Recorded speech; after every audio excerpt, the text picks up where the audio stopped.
శ్రీరామనామాన్ని వ్రాసినంత మాత్రం చేత రామచంద్ర ప్రభువే మనం చేరుకోవలసినటువంటి స్థితిని నిర్దేశిస్తాడు.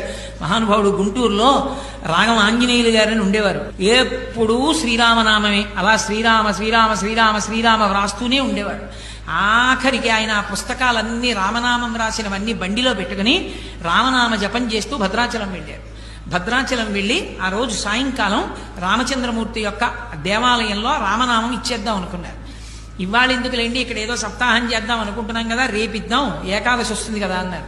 ఏమోనయా, ఏ క్షణం ఎవడికి తెలుసు, ఇచ్చేసేద్దాం అన్నారు. ఆ రోజు రాత్రి రామచంద్రమూర్తికి రామనామం అంతా సమర్పించి మరునాటి నుంచి క్రతువు ప్రారంభం అవుతుంది. భద్రాచలంలో వచ్చి యజ్ఞ భాగం దగ్గర నించున్నారు. లోపల రామచంద్రమూర్తి దేవాలయంలో గంటలు మోగి అక్కడికి దగ్గరలోంచి ఆ స్వామి వైభవం, ఆ కీర్తన వినపడుతూ నీరాజనం కనపడుతోంది. ఆ నీరాజనం వంక చూస్తూ అలాగే నిలబడి రామ రామ రామ అంటూ శరీరం వదిలేసి